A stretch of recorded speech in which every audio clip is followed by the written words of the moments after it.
लिया से उतर जहाजवा पे चढ़ कबहू अइब करिहना कभी अइब करिहना हमरो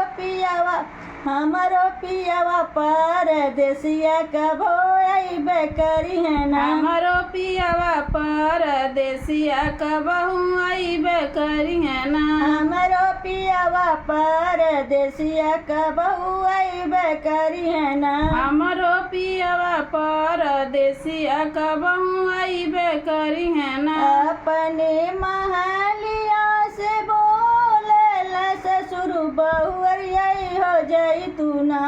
बहुअरियाई हो जाई तू ना हमरे फूलयस से जरिया बहुअरियाई हो जाई तू ना हमरे फूलयस से जरिया बहुअरियाई हो जाई तू ना हमरे फूलवायस से जरिया बहुअरियाई हो जाई तू ना हमरे फूलवायस से जरिया बहुअरियाई हो जाई तू ना आगिया लगई बस शुरू तू हरो से जरिया कबहू अइब करिहना कबहू अइब करिहना पिया हमरो परदेसिया कबहू अइब करिहना पिया हमरो परदेसिया कबहू अइब करिहना पिया हमरो परदेसिया कबहू अइब करिहना पिया हमरो परदेसिया कबहू अइब करिहना रेलिया से उतर जहाजवा पे चढ़ कबहू अइब करिहना कबहू अइब करिहना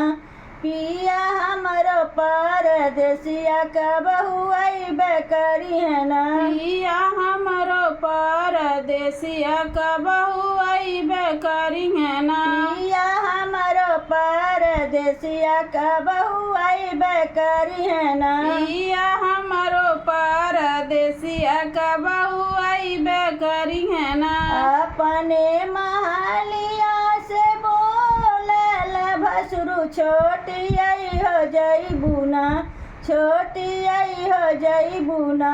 हमरे फूलयस से जरिया छोटी आई हो जाई बुना हमरे फूलयस से जरिया छोटी आई हो जाई बुना हमरे फूलयस से जरिया छोटी आई हो जाई बुना हमरे फूलयस से जरिया छोटी आई हो जाई बुना अगिया लगई भसुरु तू हरे से जरिया कबहू अइब करिहना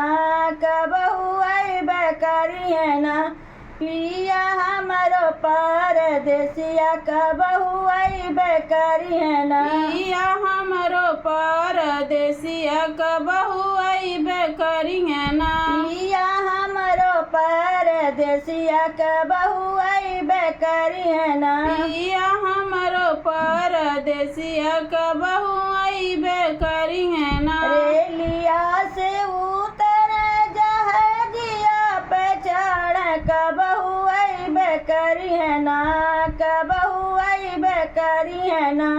पिया परदेसिया हमरो कबहू अइब करिहना हमरो पिया परदेसिया कबहू अइब करिहना हमरो पिया परदेसिया कबहू अइब करिहना हमरो पिया परदेसिया कबहू अइब करिहना अपने महलिया से बोलल देवरु भाभी आई हो जाई बुना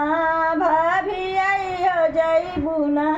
हमरे फूलवायस से जरिया भाभी आई हो जाई बुना हमरे फूलवायस से जरिया भाभी आई हो जाई बुना हमरे फूलवायस से जरिया भाभी आई हो जाई बुना हमरे फूलवायस से जरिया भाभी आई हो जाई बुना आगिया लगई देवरु तू हेरो से जरिया कबहू अइब करिहना कबहू अइब करिहना पिया हमरो परदेसिया कबहू अइबे करिहना पिया हमरो परदेसिया कबहू अइबे करी है ना। पिया हमरो परदेसिया कबहू अइबे करी है ना। पिया हमरो परदेसिया कबहू अइबे करी है ना। रेलिया से उतरे जहाजिया पे चढ़ कबहू अइबे करी है ना। कबहू अइबे करी है ना। पिया हमरो परदेसिया कबहू अइबे करी है ना। पिया हमरो परदेसिया कबहू अइबे करी है ना। पिया हमरो परदेसिया कबहू अइबे करी है ना। पिया हमरो परदेसिया कबहू अइबे करी है ना। ये गीत सुनने के लिए आप लोगों को बहुत बहुत धन्यवाद। चैनल पर नए हैं तो लाइक और सब्सक्राइब कर लीजिएगा। जय माता दी।